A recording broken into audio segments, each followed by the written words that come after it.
November 28 వరకు ఇప్పుడు నేను చెప్పబోయే రాసుల వాళ్ళు కింగ్ అనే చెప్పాలి. ఎందుకంటే శనిదేవుడు మహత్యం కారణంగా జూలై 13 తేదీన శనిదేవుడు తిరోగమన సంచారం చేస్తున్నాడు. నవంబర్ 28 వరకు ఇప్పుడు నేను చెప్పబోయే రాసుల వాళ్ళు కింగ్ లాగా బ్రతుకుతారు. వాటిలో మొదటగా కర్కాటక రాశి. శని తిరోగమన సంచారం కర్కాటక రాశి జాతకులకు శుభ ఫలితాలను ఇస్తుంది. కర్కాటక రాశి జాతకులు ఈ సమయంలో ప్రయోజనాలను పొందుతారు.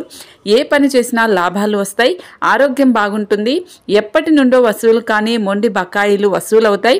శని తిరోగమన సంచారం కారణంగా కర్కాటక రాశికి సంబంధించి కుటుంబ సభ్యుల మద్దతు కూడా లభిస్తుంది. ఇక మిథున రాశి వాళ్ళకు కూడా నవంబర్ 28 వరకు కూడా శని తిరోగమన సంచారం మిథున రాశి వాళ్ళకి శుభాలను చేకూరుస్తుంది. మిథున రాశి జాతకులు ఈ సమయంలో ఏ పని చేసినా శక్తివంతంగా పూర్తి చేస్తారు. వీరిలో ఆత్మవిశ్వాసం పెరుగుతుంది. మిథున రాశి వారి ఆర్థిక పరిస్థితి బాగుంటుంది. అన్ని విధాల ఈ సమయంలో వీరికి లాభదాయకంగా ఉంటుంది. అద్భుతంగా మిథున రాశి వాళ్ళకు కూడా ఉంటుందని చెప్పాలి. ఇక మకర రాశి వాళ్ళకు కూడా నవంబర్ 28వ తేదీ వరకు శని తిరోగమన సంచారం ఫలితంగా మకర రాశి జాతకులు అనేక శుభ ఫలితాలను అందుకుంటారు. ఈ సమయంలో మకర రాశి వారికి శనిదేవుడు కారణంగా అద్భుతమైన ఫలితాలు వస్తాయి. మకర రాశి జాతకులు ఈ సమయంలో కొత్త పనులు ప్రారంభిస్తారు. ఆర్థికంగా పురోగతి కనిపిస్తుంది. అన్ని విధాల మకర రాశి వాళ్ళకు కూడా అద్భుతంగా ఉంటుంది.